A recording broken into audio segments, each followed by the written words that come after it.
and we see ghosts every day. Ugh, leave me alone. Most hauntings are so small, they go unnoticed. Hi, this is Rose's driving school. Maybe you could have a chat with my daughter, just to find out what's up with her. My name is Martin. Oh, Jesus, Mary and Joseph. Martin, she's floating. She's floating, Martin. I know. What is evil?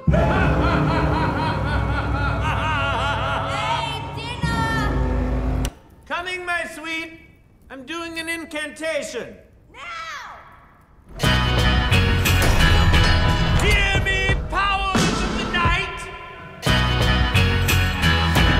The blood moon is nigh! This bloody moon better make me bloody rich. This is a satanic ritual. Satanists? I woke up in the morning. To break the spell, we need ectoplasm. You just have to let the ghost inhabit your body. Like in Ghostbusters. Oh, I haven't read that. The plot thickens. Why does it have to be so unnecessarily gross? Black magic!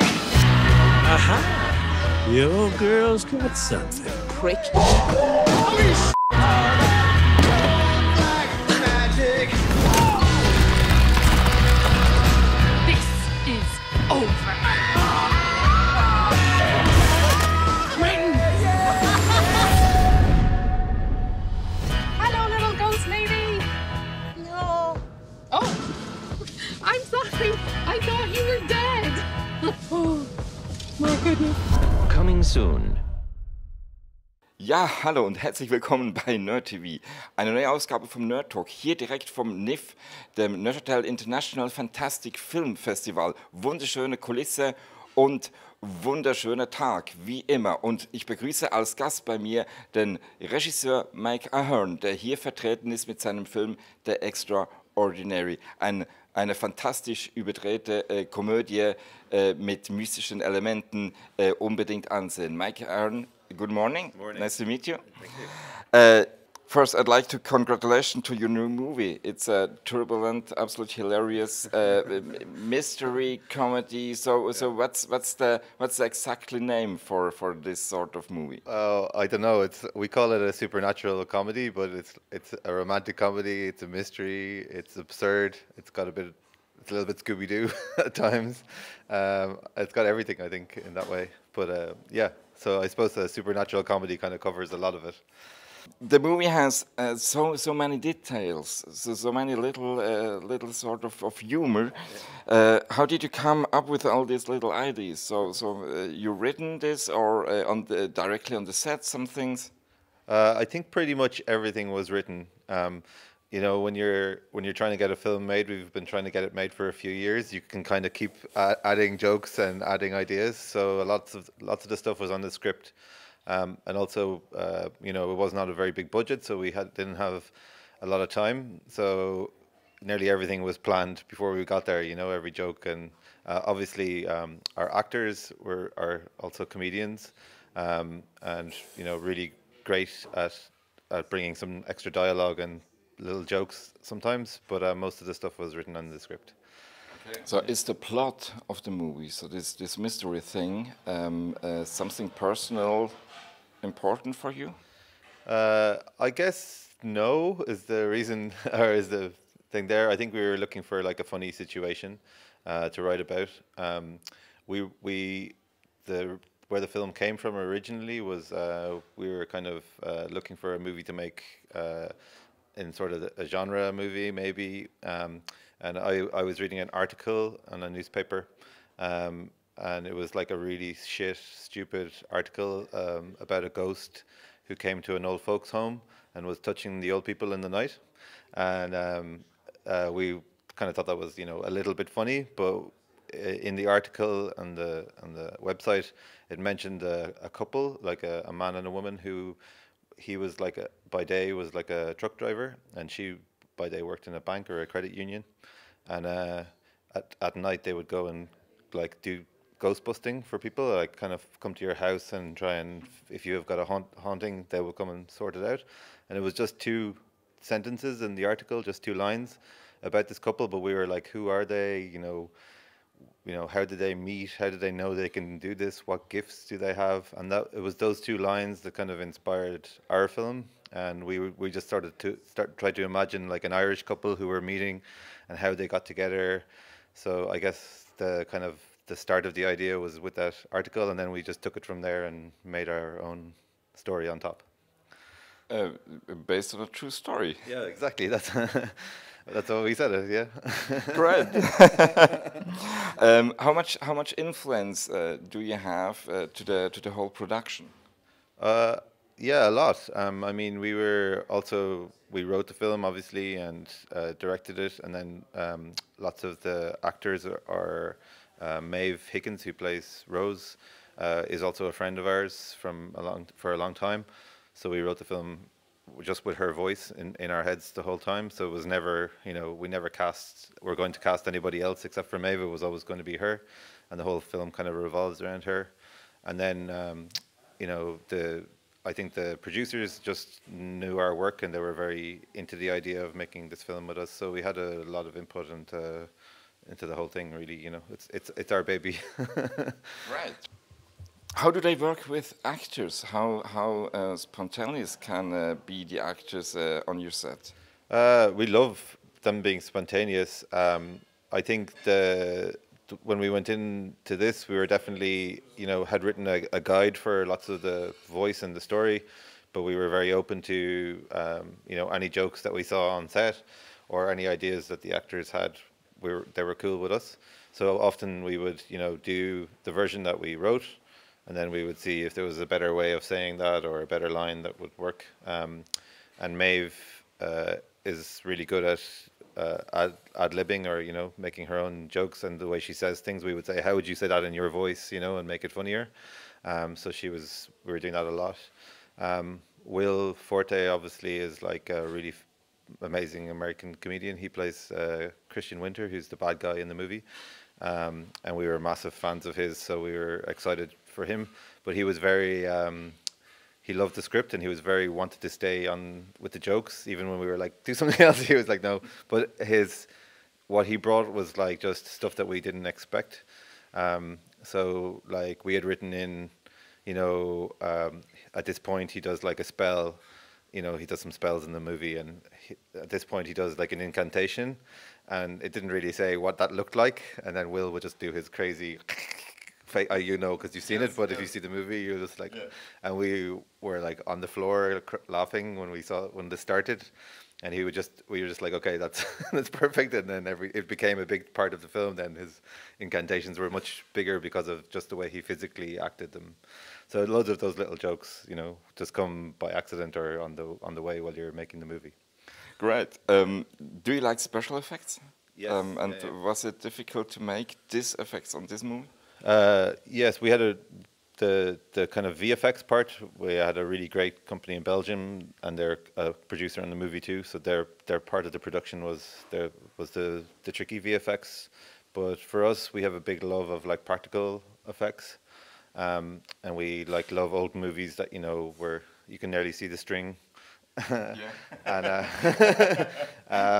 so we definitely wanted to bring that sort of element through in the first part of the film. All our love for, like, even there's really old movies like 13 Ghosts, and they're like black and white movies that we really like, where the ghosts are like, you know, haunting a kitchen and you'll see the plates flying around. So we wanted those kind of effects to feel like old movies as well, and then by the end it gets a bit more Hollywood. Yes, at the end, how important was for you this Furious finale with all these effects, with this breaking through, with breaking through with this humor, this special humor when they rolling to the hole. It was really important to kind of get that balance right. And it was very hard to direct this because we had not much time. So we had like lots of storyboards and tried to work out exactly where everybody was at different parts of that sequence. We planned very far ahead to get that stuff right. But it was tricky to kind of balance keeping the comedy, you know, and then having all this shit going on in the background that's like a whirlwind of from hell happening behind them as they're sort of still making jokes in the foreground. It was tricky, yeah. Great. This setting in this castle, was this a real castle inside? Was this a set decoration, a studio, both of them? No, it was all a real castle. Obviously, we dressed the rooms in the castle to look the way we wanted, but yeah, in the middle of Ireland, it was in a town called Tullamore. There's a big castle called Charleville Castle, and it's totally amazing. And we were there for 5 days, so we did all of everything from all of Will's, Christian's like home shots, and all the stuff at the end were all shot in that castle. So we had we had freedom to move around and use different rooms for different shots. And it was super because it was, it just looks beautiful as soon as you put a camera in there. It looks beautiful. There's amazing lighting coming in, and yeah, Ireland has a lot of castles. The film plays beautifully with different levels. The old shots of the father of her, and then we have the old scenes with the musician, with Christian Winter, and then the new shots. How was the idea behind this? Well, we wanted to feel like some of the stuff was in the past, so we even shot on different stocks. Like we used old TV cameras to shoot the old stuff with the father and with Christian, so it felt like it was from like we don't really say what year the film is set, but we kind of think that maybe it's early 2000s because they have like Nokia phones and stuff like that. But so some of the stuff has happened in the 80s and maybe 90s, so we wanted to feel the footage to feel like it's from that era. So we spent a lot of time trying to get that stuff right, and we use different cameras to do that, to get that feeling across. So the film is a story with exorbitant ideas, but also with a quiet sense of humor. Yes. Well, I think going into it, we kind of knew that was the kind of comedy we wanted to foster. Was this sort of like a really normal, like even the name of the film, extraordinary. When you separate those words in English, it means very ordinary or like super boring, almost.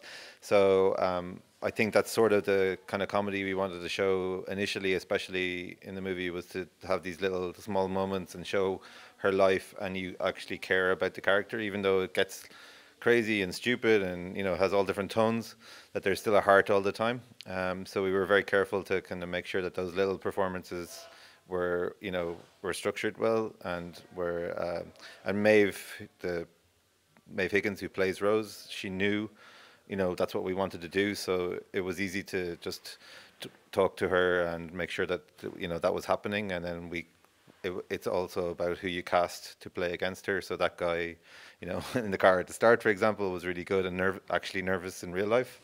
So he played well with her, and then Maeve would ad-lib a little bit with him and just say some lines. So all of that stuff, we just wanted to keep all those relationships feeling kind of still funny but real, like almost a romantic comedy, I guess. And then the crazy shit comes later, so that was sort of the tone that we were trying to fix.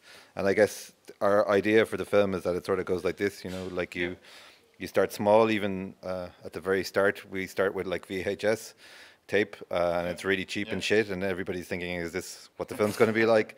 And then by the end, it's like a big Hollywood movie, like it's widescreen and it's got fucking big effects. So I think it was like, in our brains, it was always like, let's keep going like this.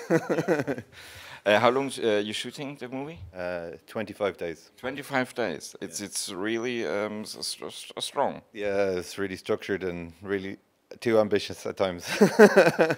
In this case, it's a hard work. Last question: what's for you the fascinating about filmmaking, making movies?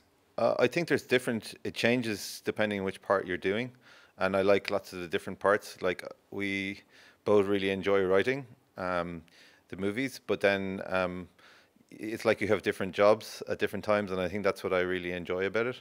So you have one part where you're scratching your head and you're writing and you're trying to figure that out and you're getting angry and then you're laughing and it changes, and then you move to the actual shoot eventually 5 years later, excuse me, but you move to the shoot part, and then you have this like crazy couple of months where you're like planning it and making it happen, and your dreams are going out the window sometimes, and you know, they're better than you imagine sometimes, and then there's the edit after where you make another film, you know, a third film, and and like that was really, you know, exciting as well, in a different way, because you're kind of going, oh, we can put this here, and the joke changes, or you can make a better visual joke here if you just leave the camera, you know, there for a longer time. So I think it's how much the film changes, how much the job changes, is what I really love about it, and it's all different parts of your brain are used, you know, in different ways, and each of them is exciting in their own way. Great. Thank you very much, Mike Ahern, for your time. Thank you very much. Thank you. Yeah. Meine Damen und Herren, das war Mike Ahern, der Director from Extraordinary, hier direkt vom Nifff. Wir danken fürs Zuschauen, bis zum nächsten Mal und sagen Tschüss. Bye bye.